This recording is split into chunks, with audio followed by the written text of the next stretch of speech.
Estamos recebendo aqui no nosso estúdio hoje o professor Wilson Sabac, essa grande referência da profissão farmacêutica aqui no nosso estado, aliás, um dos grandes professores, eu tive a honra de ser seu aluno, professor.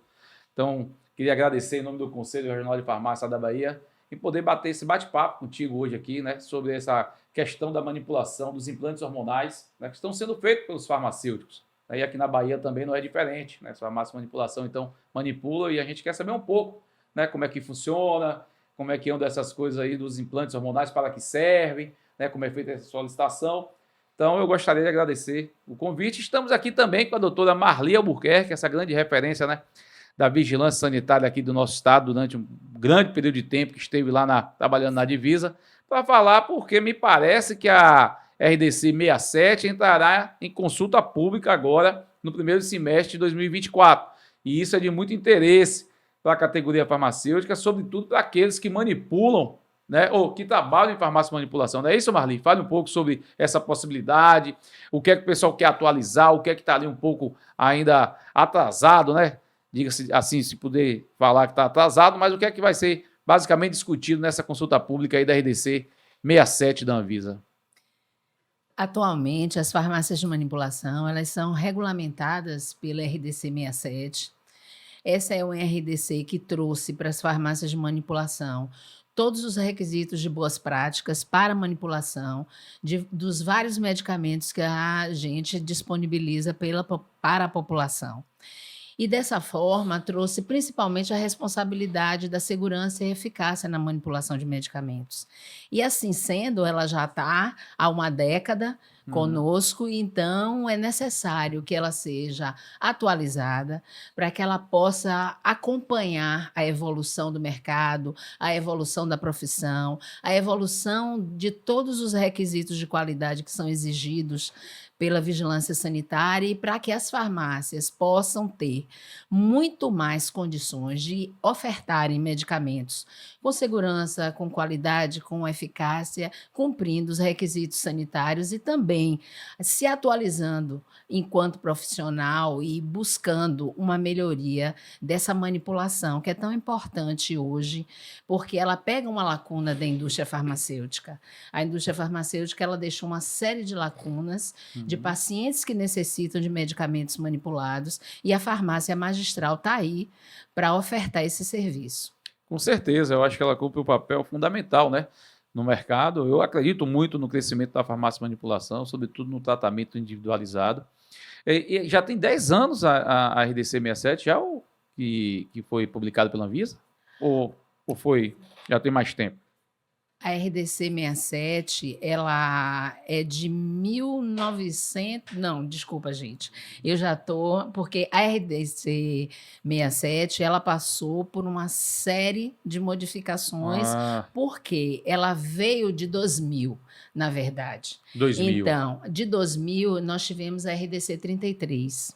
E a RDC 33 veio disciplinando as farmácias de manipulação com relação ao seu funcionamento relacionado aos requisitos sanitários. Então, hoje a gente tem 23 anos de norma. Então, já são 23 anos que foi normatizado a farmácia de manipulação aqui no Brasil. Ou seja, mais de 2 décadas. Exatamente. O que é que a gente tinha antes? E continua tendo? É a Lei 5991, que é de 73. Verdade. Então, era essa lei que regulamentava todo o funcionamento das farmácias, das drogarias, das distribuidoras de medicamento também. Então, foi necessário, em 2000, diante de tantas questões relacionadas ao desvio de qualidade em manipulação, trazer a normativa para que as farmácias tivessem um padrão de qualidade a ser seguido, onde elas pudessem buscar a forma correta de manipular dentro da farmacotécnica que a gente traz da academia, mas cumprindo os requisitos sanitários, que a vigilância sanitária, desde o ano 2000, com a RDC 33, vem cobrando das farmácias essa evolução relacionada à qualidade dos medicamentos manipulados. Entendi. Professor Sabac, essa questão dos implantes, como é que começou, né, eles a serem manipulados? Tem uma crescente grande por esses implantes hoje nas farmácias de manipulação, né? Para que eles funcionam mesmo, para que eles servem mesmo. Bom, Primeiro, agradecer o convite, né, para estar aqui com vocês, discutindo um pouco sobre a farmácia magistral e todos os seus aspectos relacionados. Na verdade, a forma farmacêutica implante, ela já vem de muito tempo, né? O professor Elcimar Coutinho, né, que foi uma figura muito ilustre dentro da questão da ciência médica, era farmacêutico também, professor da Universidade Federal da Bahia. Então, o professor lá, durante suas pesquisas, um grande pesquisador da área de planejamento familiar. Então, ele montou essa estrutura, né? Ele desenvolveu a técnica e, desde então, ele vem trabalhando. Então, naquela época, muitas farmácias que hoje trabalham, elas simplesmente não existiam. Quem lançou essa técnica no Brasil foi o professor Elcimar. Embora, né, exista uma técnica também utilizando um outro tipo de material, que não é o implante hormonal de silicone, tá certo? É um tipo de implante que também tem uma forma de liberação do hormônio muito parecida com a nossa, mas ele é industrializado e a estrutura principal, né, na qual onde há a liberação do hormônio, ela não é o silicone, ele é um tipo de material sintético que também tem grande valor, mas são situações diferentes. Então, há mais ou menos 40 anos, os implantes foram idealizados, né, e instituídos pelo professor Elcimar.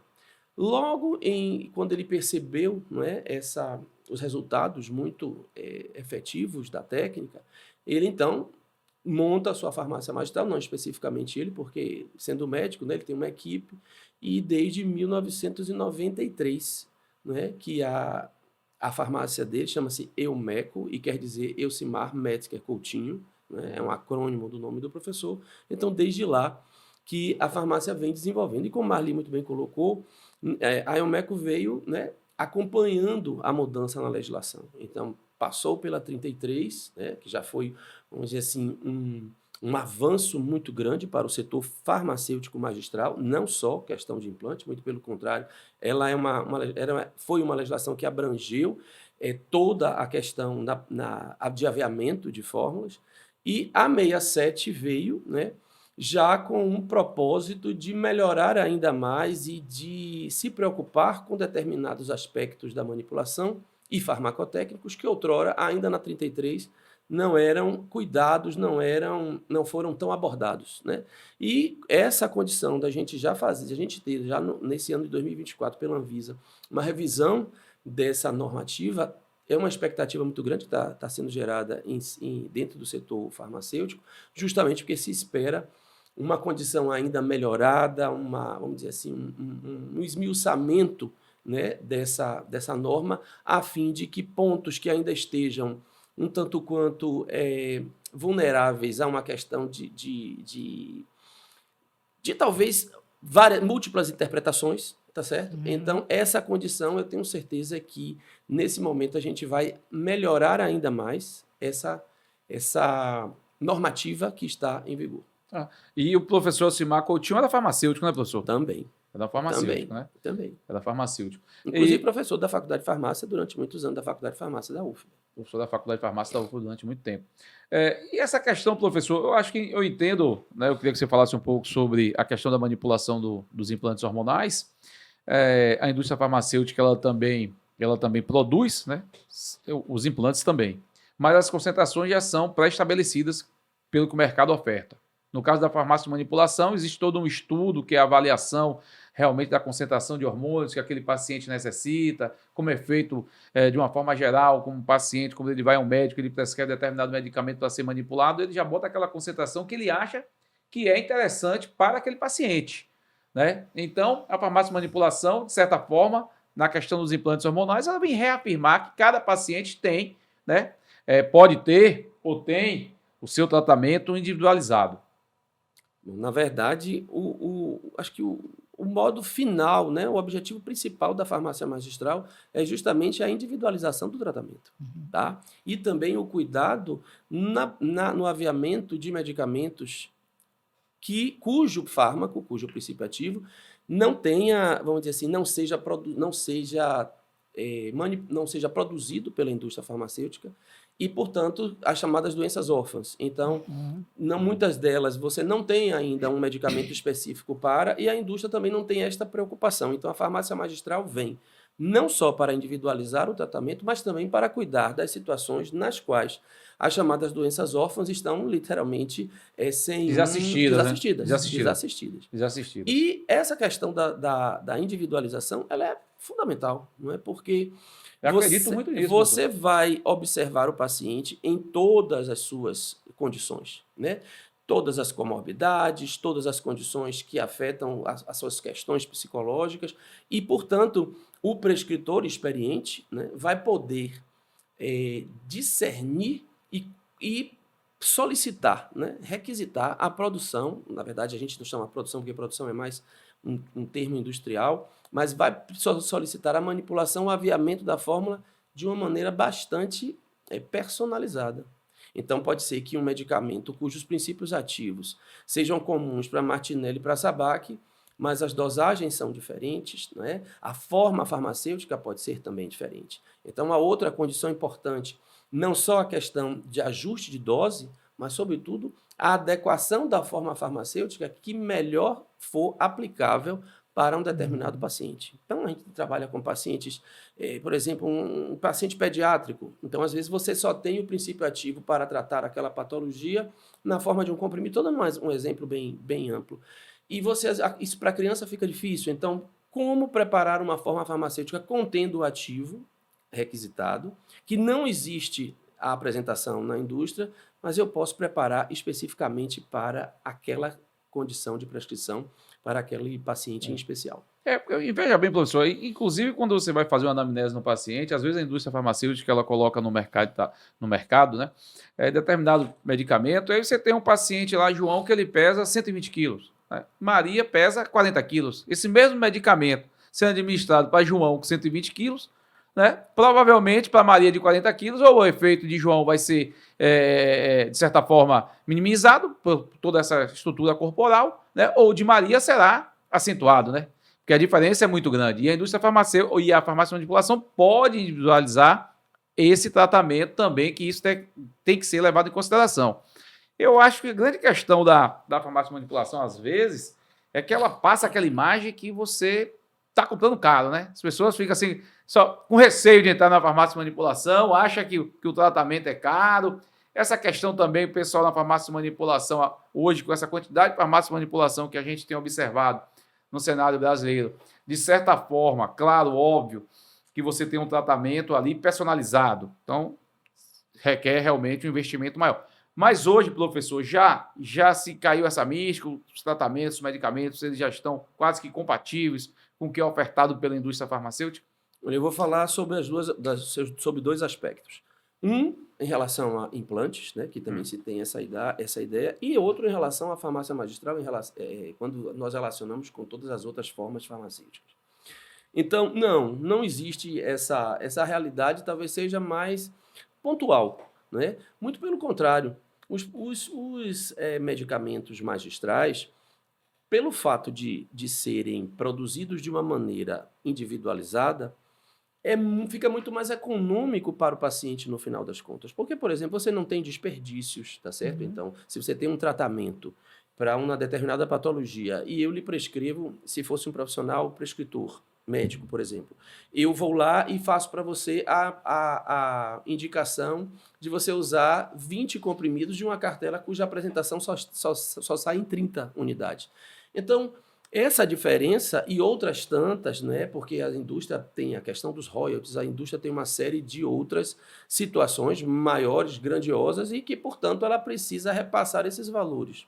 A farmácia magistral não tem essa necessidade. Então, talvez seja pelo fato de que as farmácias magistrais apresentam uma estrutura mais acolhedora, você já encontra um sofá para sentar, o farmacêutico está ali de uma forma mais acolhedora para você, e às vezes a pessoa tem essa ideia de que porque ela tem essa imagem literalmente mais acolhedora, você teria um preço mais alto. Não é por aí. Agora, claro, existem fórmulas cujo valor agregado são um pouco maiores, por quê? Porque os princípios ativos também o são.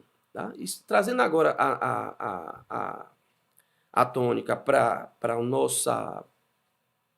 o implante hormonal, você também, as pessoas às vezes, o medicamento tem um valor agregado muito alto. Tem, mas acontece que o tratamento, muitas vezes, um tratamento como o nosso, por exemplo, com implante hormonal, dura 1 ano.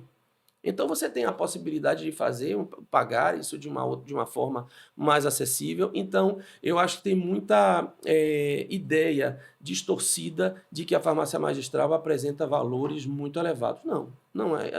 A realidade não é essa. Não é. Mas talvez essa, como eu falei, né, essa imagem, né, de uma estrutura um pouco mais acolhedora, um pouco mais amigável, amistosa, as pessoas às vezes acham que os valores praticados são mais altos. Na verdade, não é. Doutora Marli, a resolução da Anvisa, né, do colegiado da Anvisa, RDC 67, como é que anda essa questão dos implantes hormonais? Ela já contemplava a possibilidade das farmácias de manipulação manipularem os implantes ou não? Como é que anda essa questão? Pergunta. Ou a gente vai precisar, nós vamos precisar, enquanto farmacêutico, enquanto entidades farmacêuticas, agora, nessa possibilidade da consulta pública vir no primeiro semestre da 67, a gente discutir essa questão dos implantes? Eu acredito que sim, né? Porque ninguém estaria manipulando algo que não tivesse uma segurança legal, né, aqui no Brasil. A segurança legal, Martinelli, ela existe porque a 67 ela tem alguns anexos. E dentre os anexos que ela possui, ela tem o anexo de estéreis. Só que, à época, o anexo foi feito de uma forma generalista, sem ter a particularidade das formas farmacêuticas. Ou seja, esse anexo que contempla a 67 é um anexo que vislumbra preferencialmente as formas líquidas, né? As formas de administração parenteral.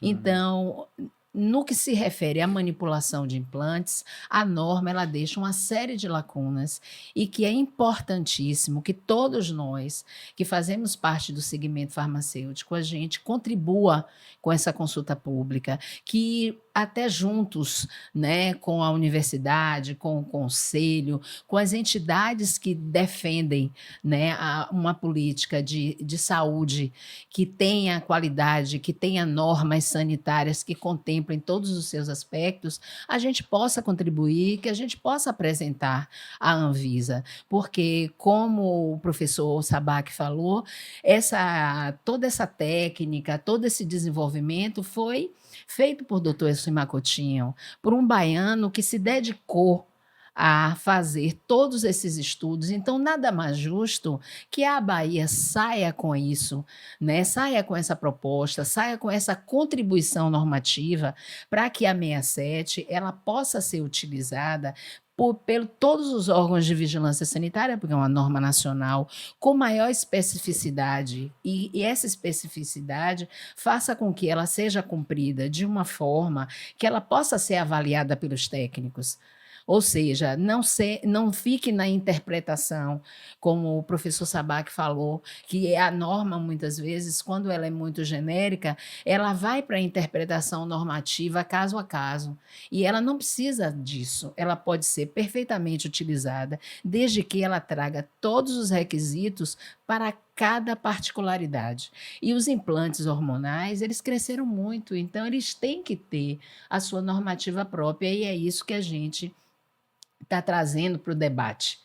E um debate aberto, para que todos possam ajudar nessa contribuição, porque a Anvisa ela tem uma visão da manipulação a nível nacional, então as particularidades precisam ser contempladas, precisam. E de que forma é que a Anvisa vai tomar conhecimento disso?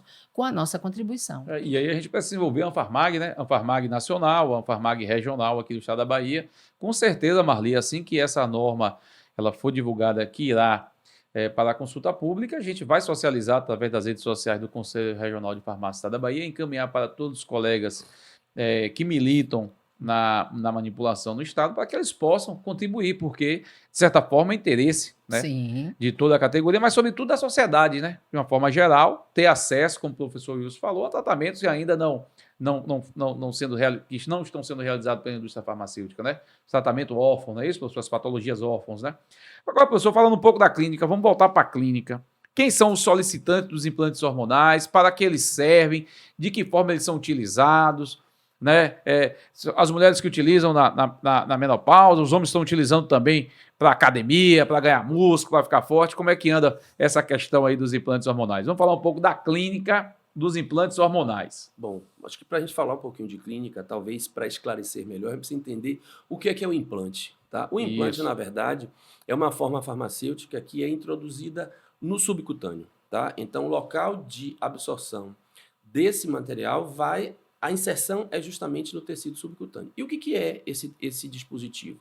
Na verdade, trata-se de um tubinho de silicone, obviamente, é um tipo de silicone especial, tá certo?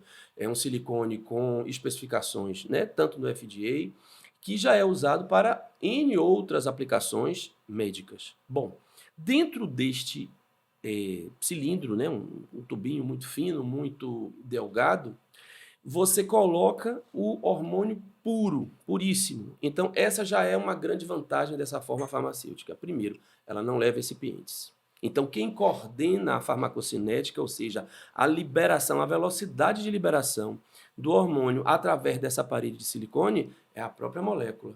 Então, estudou-se efetivamente qual é a geometria molecular de cada um desses hormônios e, portanto, eles migram através dessa parede de silicone. Obviamente, cada tipo de hormônio vai ter uma velocidade diferente, porque trata-se de moléculas distintas.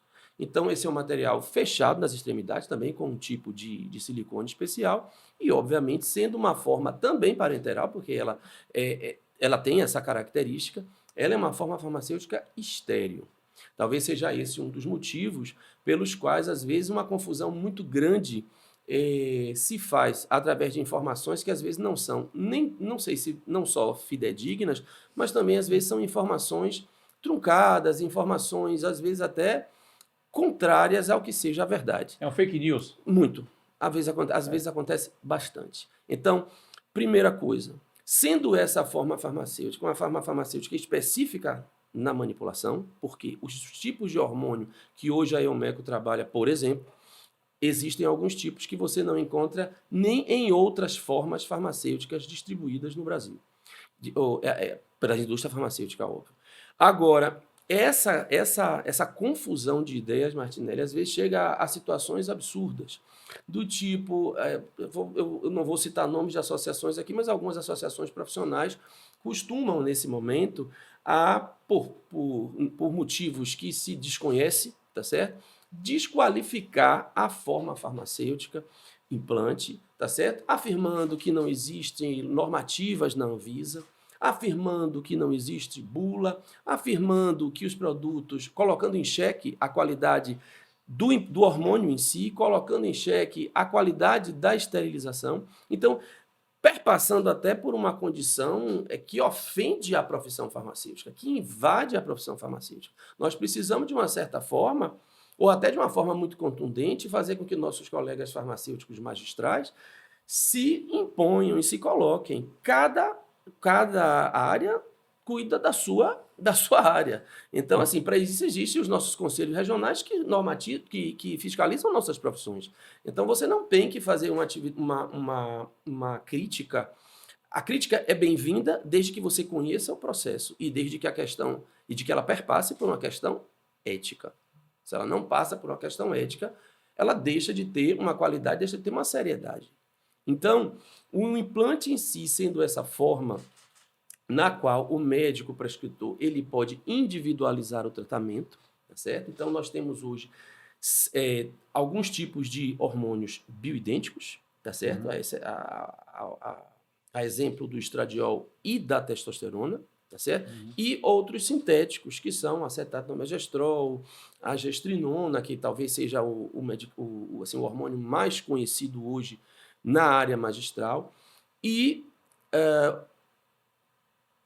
oxandrolona, tá? Então, essa ideia que você colocou, essa questão relacionada à estética, é algo que a gente tende a afastar-se cada vez mais dessa temática. Por quê? Os implantes hormonais não foram desenvolvidos pelo professor Simar de forma nenhuma em relação a questões voltadas à estética. tá certo? Certo. Um dos nossos hormônios, que é a gestrinona, tá? Ela é uma molécula que foi desenvolvida, um tipo de hormônio que foi criado com o objetivo de tratar uma doença chamada endometriose, né? Miomatose, TPM e outros tantos distúrbios Olha que coisa ginecológicos. interessante. O Tá pessoal está certo? prestando bem atenção, né? Então, o que aconteceu? Por ser uma droga muito androgênica, isso é uma característica farmacológica deste hormônio, tá?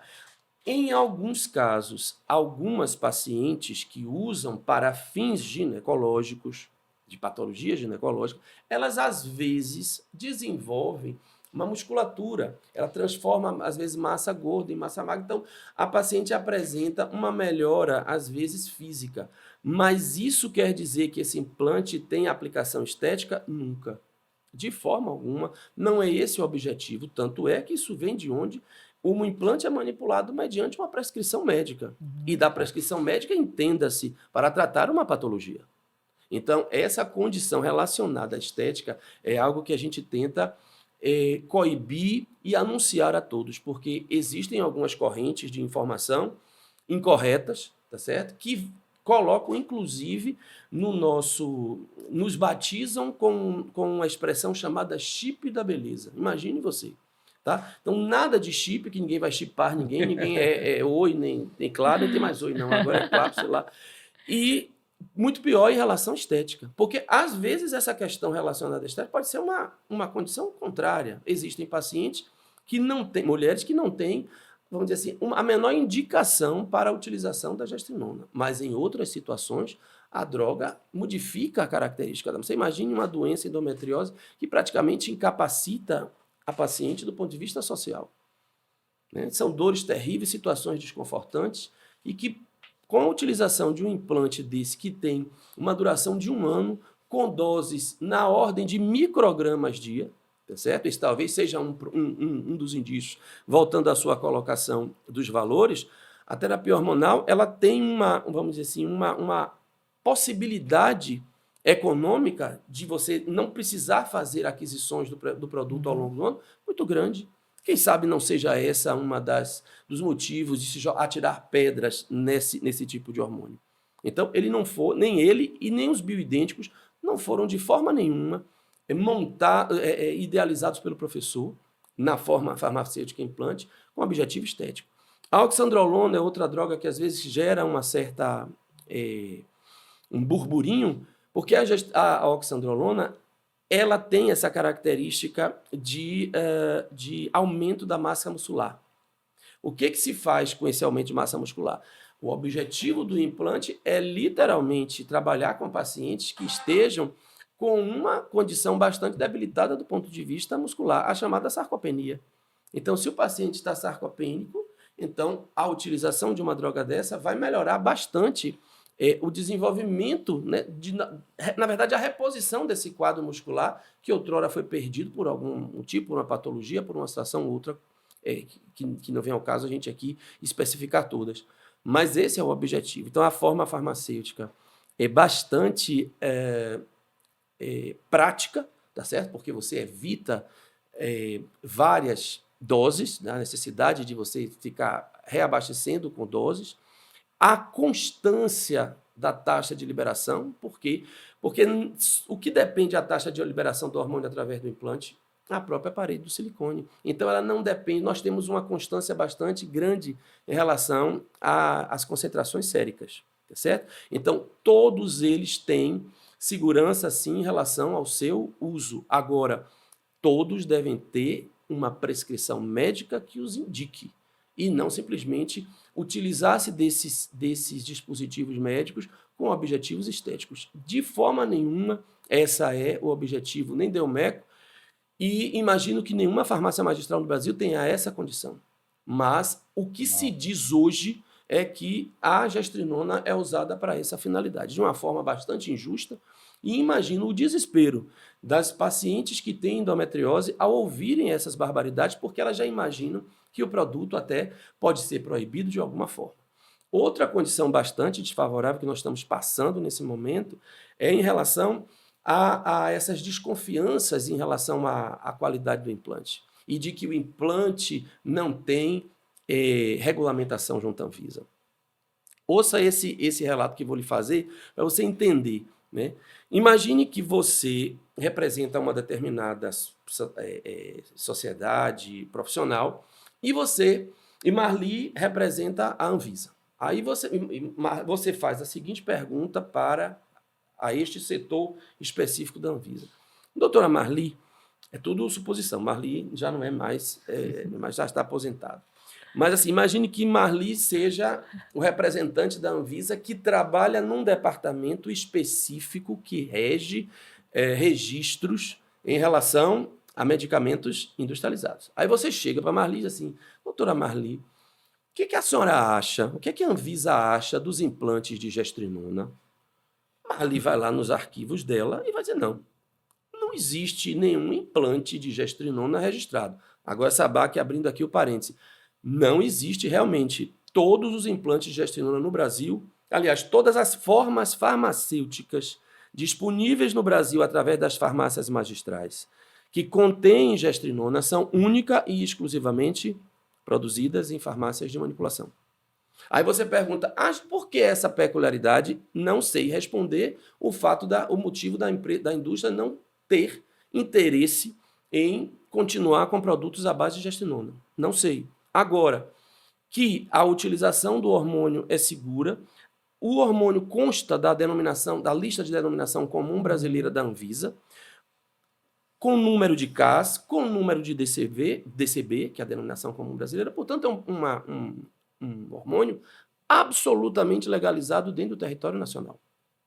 Agora, voltando à questão da pergunta que um cidadão qualquer fez a um departamento específico da Anvisa, voltado à indústria farmacêutica, aí se perguntou, Anvisa, você tem algum tipo de hormônio? O que é que você acha dos hormônios de gestrinona implantáveis? Ela vai dizer, não tenho nenhum disso aqui. Então, a Anvisa respondeu, inclusive foi enfática na sua resposta oficial, dizendo o seguinte, vou responder dentro do âmbito deste departamento. Não existe nenhum implante de gestrinona registrado. E se existe, não está aqui catalogado na Anvisa. Portanto, ele não tem uma regulamentação. Ora, você pega essa informação e no dia seguinte você divulga nas redes sociais. A Anvisa afirma não haver implante de gestrinona. Só que ele esqueceu de botar a vírgula e dizer do ponto de vista o quê? Industrial. Então, o que a Anvisa disse? A Anvisa respondeu por si. Olha, eu vou responder dentro do meu âmbito. Eu sou um setor que trabalha com produtos registrados. Não existe. E realmente não existe. A Anvisa foi absolutamente clara e absolutamente contundente na sua resposta. Agora, quem pegou a resposta e coloca assim, no outro dia nas redes sociais, poxa, minha mãe diz assim, em terra de cego, quem tem um olho é rei. As pessoas que fizeram a divulgação sabiam exatamente do que estavam fazendo. Mas nós, sociedade, que não temos tanto acesso a informações técnicas, o que é que a gente... Meu Deus do céu, os hormônios, os implantes de gestrinona estão proibidos pela Anvisa. Isso é um desserviço, cara. É um desserviço à população, é um desserviço às pacientes que usam o medicamento com o objetivo de tratar patologias, tá certo? E a gente pede a Deus que uma pessoa dessa que fez essa informação infeliz, tá certo? Não venha um dia a precisar de usar numa filha ou num filho, até em si próprio ou si própria, não é? Um implante dessa natureza, já que ele não tem saída pela indústria farmacêutica e, de repente, ter a necessidade de uma indicação para o seu uso. Então, nós não sabemos, né, o porquê, ou até sabemos, mas não podemos afirmar, porque o que a gente pensa nem sempre pode ser divulgado, mas o que a gente precisa, enquanto categoria farmacêutica, e particularmente farmacêuticos magistrais, é se apresentar para a sociedade, é apresentar o implante para a sociedade, a fim de que as informações corretas cheguem a todos, tá? E que o uso dos implantes seja o mais voltado nas prescrições para situações médicas, que sejam única e exclusivamente voltados à categoria de trabalho em patologias e para tratá-las, e não com objetivo estético, que nunca foi na nossa bandeira, até porque os hormônios não foram criados para isso. Uhum. Eles foram tratados para tratar patologias e não para questões estéticas. Se, em alguns casos, a paciente que está fazendo uso leva de lambugem uma performance física mais apresentável socialmente, maravilha para ela. Mas isso não é regra geral e, dessa maneira, em hipótese nenhuma, nenhum desses implantes pode ser indicado para condições estéticas. E, professor, você tocou em 3 assuntos aí, em 3 tópicos interessantes. Primeiro, farmácia de manipulação, ela só vai poder manipular, porque o que está na lei, se houver uma prescrição médica. Uhum. Né? E a prescrição médica, ela vem para um tratamento de determinada patologia. Né? Nós não vamos discutir aqui o que está mais da lei, nós temos que discutir o que está dentro da lei. E é assim que a gente imagina que o setor magistral ele funcione em nosso país. É um setor extremamente fiscalizado, é um setor regulamentado pela RDC da Anvisa, a 67. Né? E esses enfrentamentos a gente tem há muito tempo. Né? Por que o surgimento da RDC 33, Marli? Você lembra por que surgiu a necessidade de regulamentar a farmácia de manipulação no Brasil? Porque a 591 de 1973 ela não falava em boas práticas, de qualidade, como deveria funcionar uma farmácia de manipulação, profissional farmacêutico capacitado, nada disso. Né? Então a gente teve naquele momento um ataque muito forte da indústria farmacêutica para que o farmacêutico não pudesse, né, exercer o seu labor com maestria, que é manipular o medicamento e trazer para o paciente, né, um tratamento qualificado, um tratamento diferenciado para melhorar a sua situação de saúde. E me parece que com essa questão dos implantes hormonais, eu tenho lido alguma coisa aí a nível de imprensa nacional, e já estou me inteirando sobre essa discussão, me parece que volta novamente o interesse da indústria farmacêutica para que o profissional farmacêutico, sobretudo aqueles que manipulam essa questão dos implantes hormonais em farmácia, desqualifique os implantes hormonais para que não haja essa solicitação por parte dos médicos prescritores que acreditam no seu tratamento. Então, é importante, Marli, a gente ver e observar bem de perto, né, o que vai acontecer com essa consulta pública da 67. Eu queria falar um pouco sobre como é que funciona essa fiscalização nas farmácias de manipulação, como é feito, né, a liberação de um alvará pela DIRES, né, aqui no estado da Bahia, quando você esteve, claro, óbvio, né, que hoje você está aposentada, mas você participou de inúmeras e várias fiscalizações aí nas farmácias de manipulação. Como é que é esse setor? Ele é bastante fiscalizado, ele é rígido, como é que funciona isso aí? Nós sabemos, eu estou fazendo essa pergunta porque é bom a gente deixar para aqueles que não têm o entendimento, né, ouvir de uma profissional qualificada com uma grande expertise aí na questão sanitária aqui no nosso país. E eu queria ouvi-la, doutora Marli Albuquerque. Aliás, a doutora Marli já foi também comendadora, essa é a comenda do médico farmacêutico lá pelo plenário do nosso Conselho Regional de Farmácia da Bahia. Não é isso, doutora Marli? Muito bem lembrado, um dia muito especial. Bem, todo o processo de inspeção sanitária e manipulação é um processo extremamente apurado. Nós tivemos um ganho muito importante com a RDC 67, porque à época, quando ela foi atualizada, nós brigamos muito para que houvesse um farmacêutico na equipe de inspeção.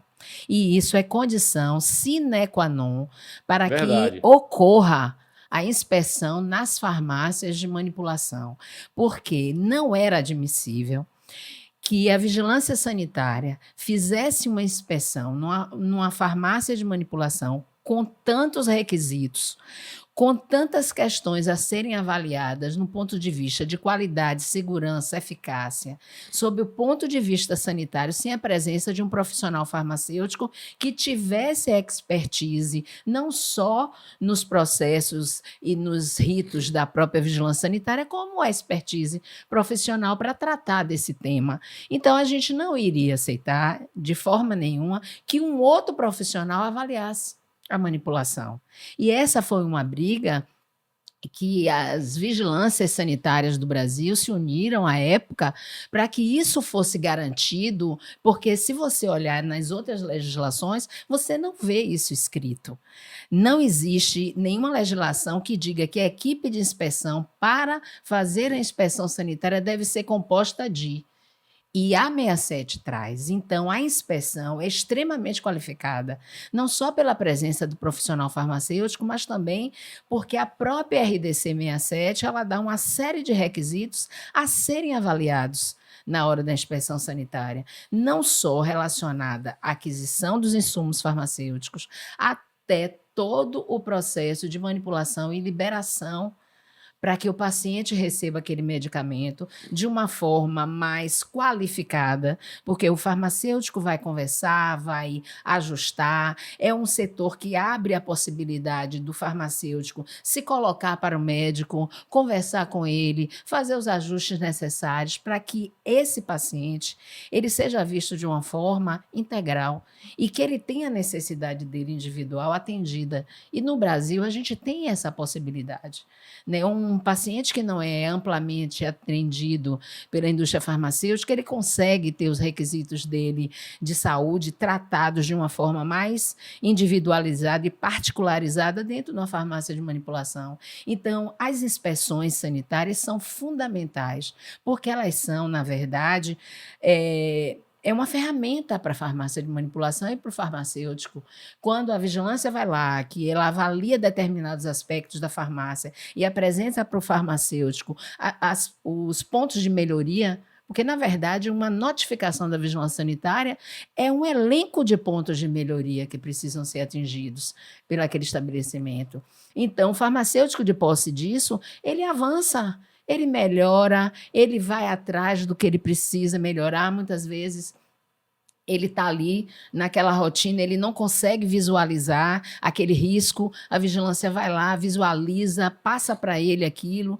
De posse dessa ferramenta, ele vai instrumentalizando os processos de trabalho e qualificando esses processos. Quanto melhor esse processo estiver, mais qualificado, medicamentos de qualidade vão chegar para as pessoas que necessitam. E as patologias, como o doutor Sabac falou, vão ser tratadas de uma forma mais qualificada, de uma forma mais segura, de uma forma que consiga fazer com que o paciente, que já é extremamente fragilizado nessa área, né, principalmente as mulheres, elas tenham uma segurança e se sintam mais confortáveis com esse tratamento e principalmente confie.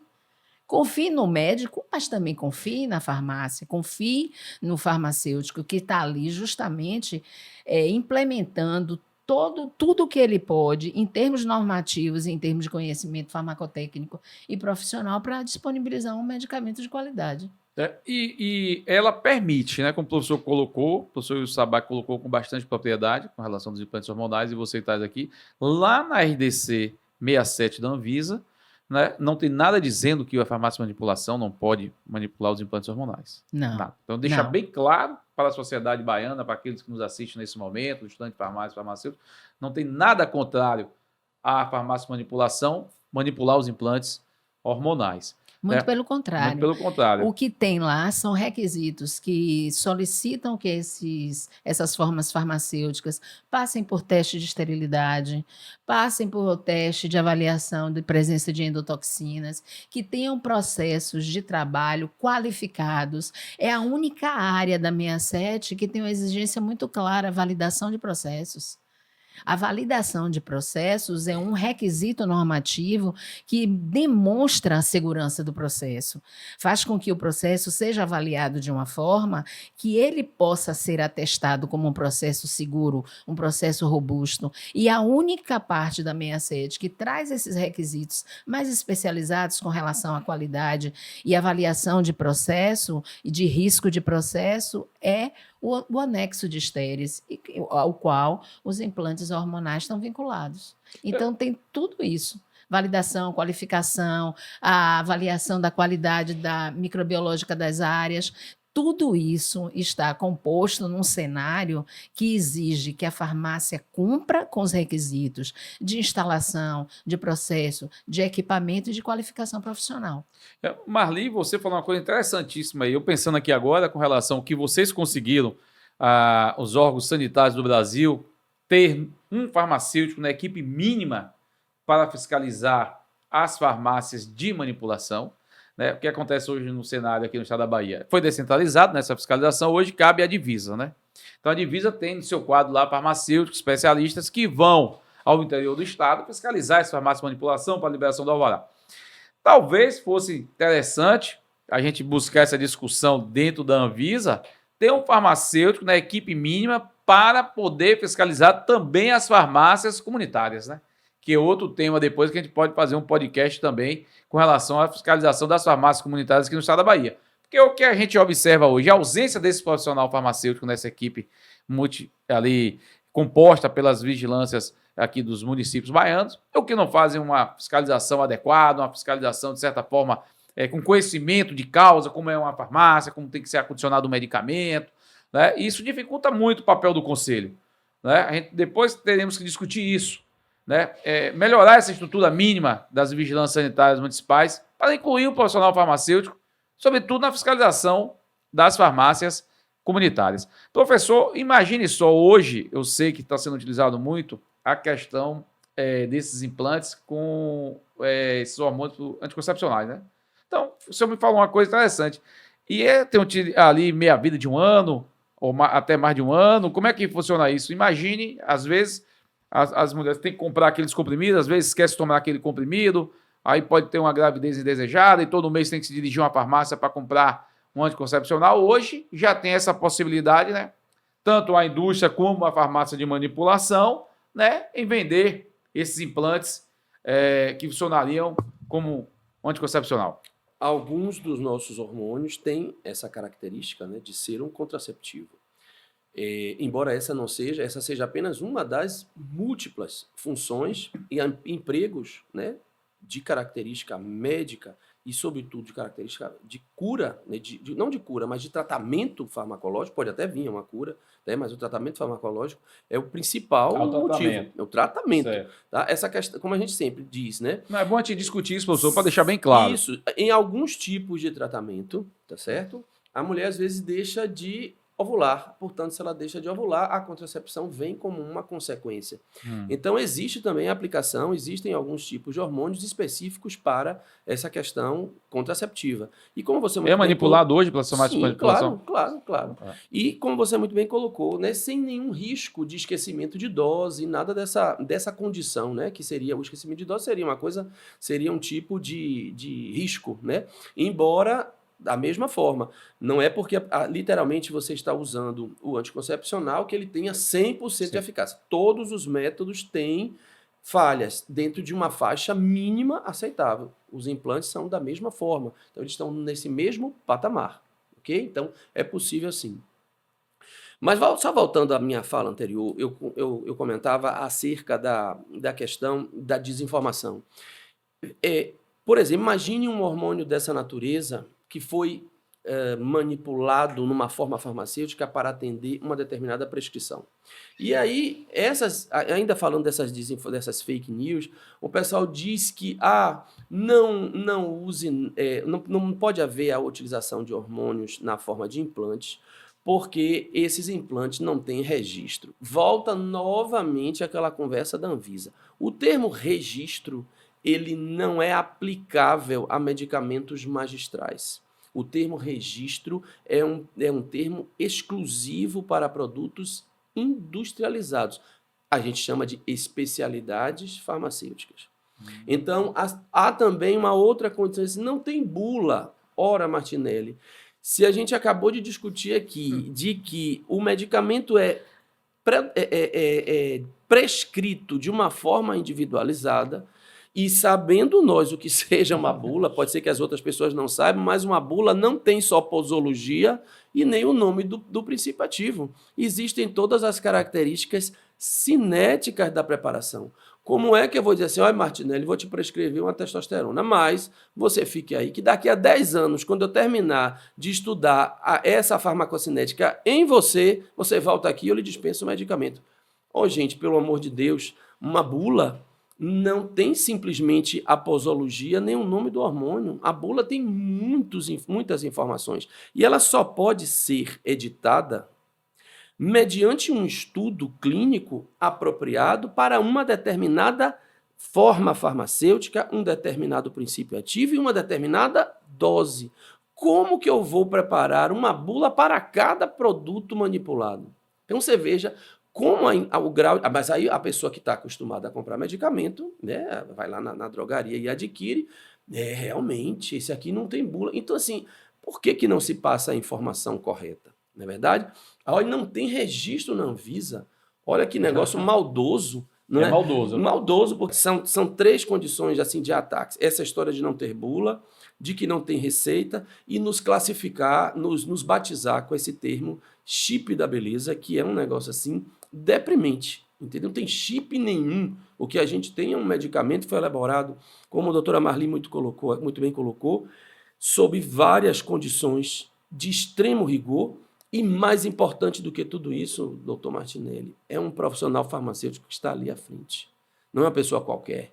Então, eu costumo dizer aos meus alunos... Um profissional que estudou, um profissional que fez uma graduação de 5, 6 anos, que se especializou mais 2, 3 anos, que está sempre se capacitando. Né? E se você observar, não é um leigo. E se você observar, uma das poucas áreas que são de única e exclusiva propriedade do farmacêutico. É a farmácia de manipulação. Ninguém pode se intrometer nisso. Não. Então, às vezes, eu fico muito aborrecido, porque se você não concorda com a técnica, nós vivemos num país democrático. A sua posição dentro de uma condição técnica e ética é absolutamente legítima. O que não é legítimo, o que não é real, é você denegrir a imagem de uma determinada atividade, desfazendo-a, diminuindo-a e dando-lhe adjetivos negativos, prestando o que, no final das contas, um desserviço à população. Então, você imagine uma pobre mulher que tem uma doença que precisa da utilização desses hormônios, como ela ouve uma notícia dessa, tá?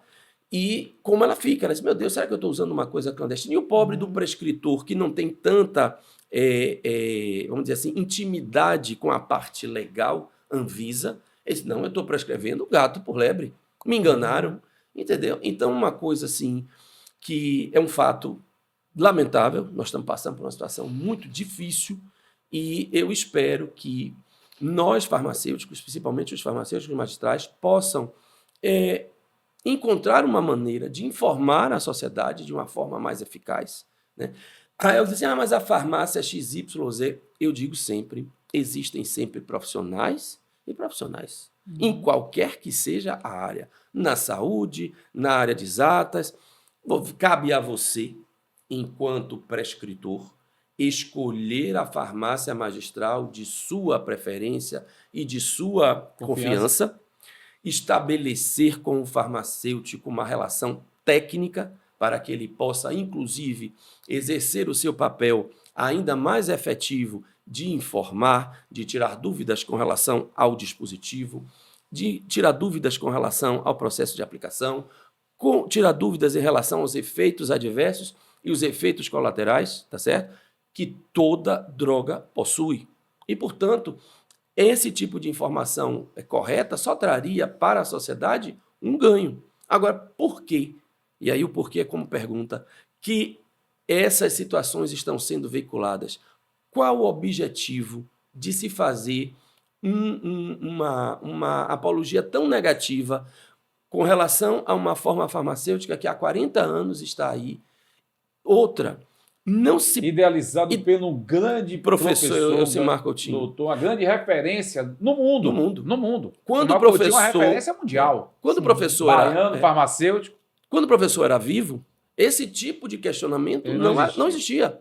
Porque ele sempre é uma pessoa muito elegante, muito competente.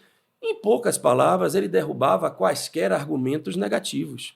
Eu volto a lhe dizer, criticar a técnica de maneira ética e, sobretudo, do ponto de vista farmacológico, farmacotécnico, é uma coisa. Agora, você desfazer, jogar pedras numa forma farmacêutica com essas características que a gente tem, com o nível de rigor que hoje as farmácias magistrais têm, e outra. Aí você diz, mas às vezes essa questão da revisão pode vir até ser mais rígida. Que venha mais rígida. Quanto mais rigidez, menos as possibilidades da gente sofrer esse tipo de ataque e, ainda melhor, para fortalecer o nosso discurso, que é legítimo e é real. Né? Não existe um discurso aqui na frente das câmeras e um discurso diferente do ponto de vista farmacotécnico. O discurso é um só. Eu tento enfatizar isso de uma forma muito veemente para os meus alunos, por exemplo. Assim, estude, se aprimore, se aproprie do que é seu. Nós temos várias áreas. A farmácia tem uma área gigantesca, a farmácia é ciência.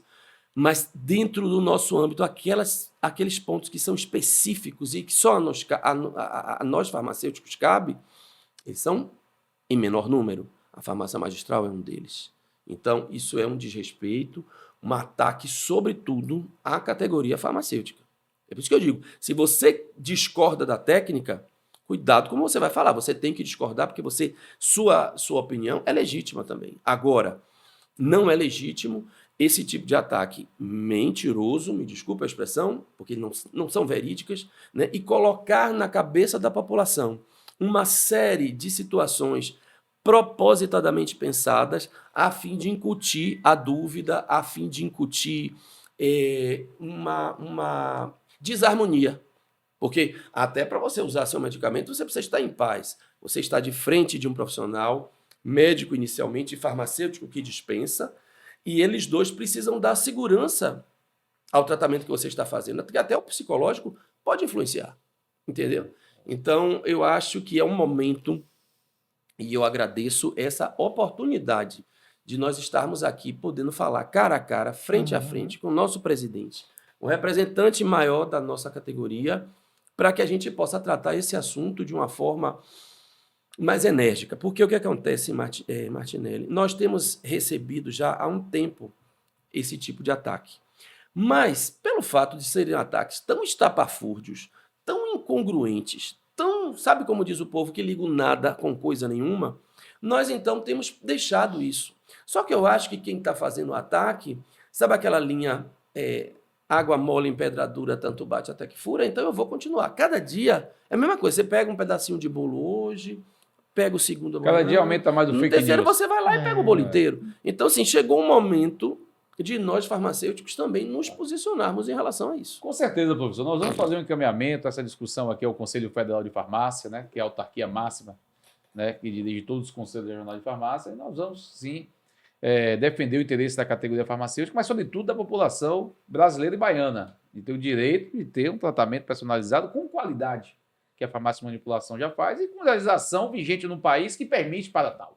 Então, a gente já sabe como é que funcionam esses ataques, né? Me parece extremamente, meramente comerciais, né? Então, a gente precisa estar vigilante com relação a essas coisas todas e vamos sim. Eu estou ansioso, inclusive, Marli, para que essa RDC 67 venha à consulta pública, mas eu quero alertar aqui aos colegas da farmácia de manipulação, a Farmag Nacional e a Farmag Regional, fiquem atentos, fiquem vigilantes, né? Porque, de repente, se nós não participarmos, como o professor Wilson Sabac colocou, como a doutora Marli Albuquerque colocou, outros virão e participarão, e aí sim, eles vão dizer que nós estaremos proibidos de manipular os implantes hormonais ou algo estéril.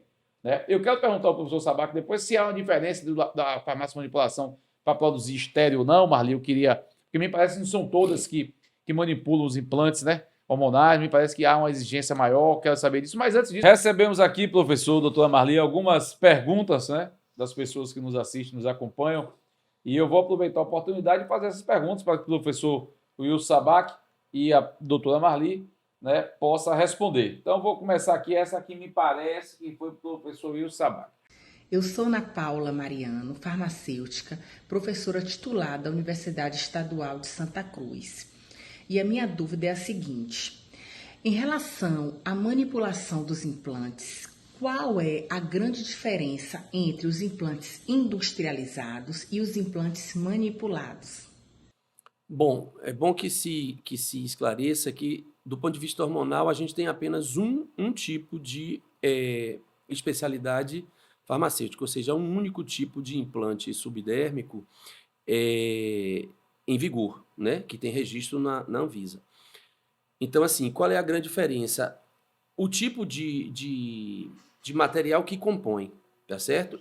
É um tipo de acetato que é usado nesse implante industrializado, nessa especialidade farmacêutica, e nos implantes hormonais manipulados, né, a gente usa um tubo de silástico, é um silicone, Tá? E, obviamente, você pode, junto à farmácia magistral, fazer associações entre hormônios para tratar uma determinada patologia.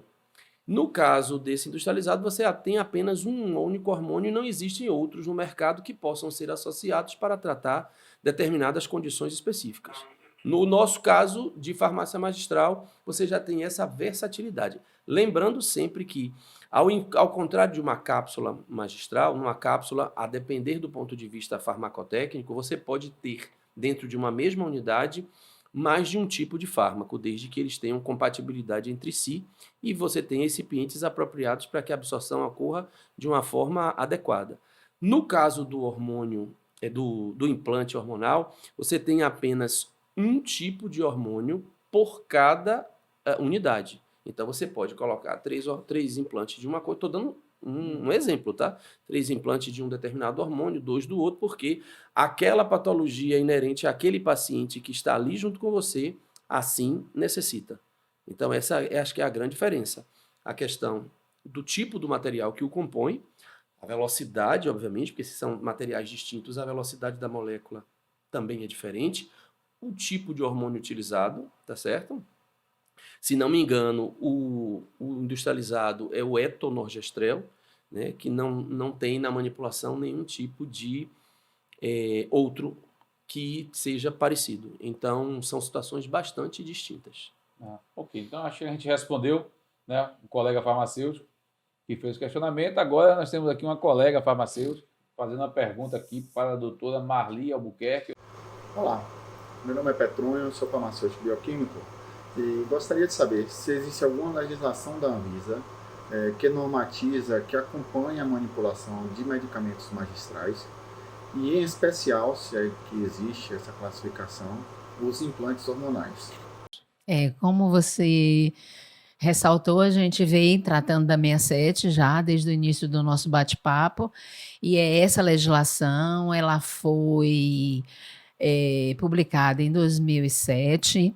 Ela é uma legislação que traz todos os requisitos que são necessários para as farmácias de manipulação se habilitarem à manipulação de todas as formas farmacêuticas, inclusive as formas farmacêuticas estéreis. É uma legislação que é dividida em capítulos, ela tem alguns anexos, e esses anexos, eles compõem os requisitos específicos. Ela é dividida em blocos. Ela tem um bloco generalista, que dá todas as especificações de instalação, equipamentos, processos para a instalação e funcionamento de uma farmácia magistral, e os blocos específicos através dos seus anexos, onde elas dão todos os requisitos específicos para aquela área. Tanto isso existe para citostáticos, para hormônios, para estéreis. Então, ela vai trazendo uma série de requisitos relacionados à especialidade que vai ser manipulada, para que ela possa atender não só aos requisitos sanitários, mas que ela seja manipulada sem risco, nem para o manipulador, nem para o paciente, nem para o ambiente, e muito além disso, que o medicamento não seja contaminado. Então, tem vários requisitos de cuidados com relação à contaminação cruzada, que pode ser de várias ordens. Então, é uma legislação que, em relação a RDC 33 do ano 2000, ela evoluiu muito. E como o setor magistral também evoluiu, a expectativa que a gente tem nessa agenda regulatória da Anvisa, em que a 67 está prevista para o primeiro semestre desse ano, para que ela seja atualizada, que ela venha com uma legislação bem mais robusta e que atenda à evolução do setor magistral. Então, para o conselho, perguntado, Marli, professor o Sabac, com relação de como o Conselho poderá atuar em conjunto, né, para a participação da consulta pública, né, para o enfrentamento desses questionamentos que estão sendo feitos. O Conselho ele tem uma comissão, né, de farmácia magistral lá no Conselho. Então, essas demandas... Na verdade, o Conselho tem inúmeros grupos de trabalho, né? Diretoria, o presidente, nós não temos condição de ter conhecimento de tudo, né? São 135 atividades regulamentadas pelo Conselho Federal de Farmácia, Né? A minha área, por exemplo, de atuação é as análises clínicas. Né? Se a gente quiser discutir aqui hemoglobina glicada, dosagem de colesterol, glicose, né? Reação direta e indireta, enfim, a gente vai discutir. Então, a gente monta esses grupos que assessoram a diretoria, o plenário, né? O grupo de trabalho em vigilância sanitária que nós vamos constituir esse ano. Inclusive você, doutora Marli Albuquerque, está sendo convidada, né, a participar desse grupo de trabalho. Temos muito a fazer aqui no estado da Bahia com as vigilâncias sanitárias, né? Temos aí o grupo de trabalho em farmácia e manipulação, né? Inclusive o presidente da Anfarmag, né, que é o doutor Rosalvo Lima, ali do município de Alagoinhas, faz parte, né, desse grupo de trabalho, assim como outros colegas também, aqui da capital e do interior do estado. A gente vai levar para esse grupo de trabalho, né, essas demandas, vamos trabalhar juntos, em conjuntos. Aproveito a oportunidade aqui também para convidar o professor Wilson Sabac, né, a participar conosco lá, né, estruturar um documento com relação, nós vamos ter que soltar uma nota de repúdio, né, eu acho que é importante o Conselho se posicionar a esse ataque, sobretudo um ataque à ciência, né, a ciência, né. Me parece aí que a gente está vivendo um caso de negacionismo, né. É uma coisa que tem uma regulamentação pela Anvisa, uma coisa que tem o efeito terapêutico que é eficado, que é verificado e que tem tido esse efeito. Eu não sei por que esse tipo de questionamento de determinadas entidades. Alguma coisa, algum interesse, né, nebuloso existe por trás disso. Então, o Conselho realmente, por se tratar de uma área restrita ao profissional farmacêutico, é necessário o Conselho de Farmácia, o Conselho Federal de Farmácia se posicionar.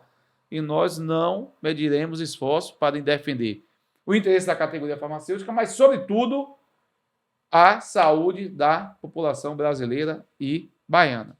Nesse sentido, professor Wilson, doutora Marli, eu gostaria de agradecer imensamente, né, a oportunidade de estar com vocês aqui, batendo um papo sobre a questão dos implantes hormonais, que é de suma importância o farmacêutico se inteirar sobre essa discussão, sobre a possibilidade desse primeiro semestre da Anvisa trazer a consulta pública a RDC 67, né? Então, acho que foi bacana. E eu gostaria de ouvir, né, as considerações finais, primeiramente, doutora Marli Albuquerque, e depois do meu queridíssimo professor Wilson Sabac, né, que jogava duro lá em Química Farmacêutica. Aliás, eu sempre falo para ele, né, perdi um bocado de colegas, né, a gente entrou na turma com 20, só saí no 10 praticamente, 50% ficaram ali, porque ele era um cara linha dura, mas ensinou bastante.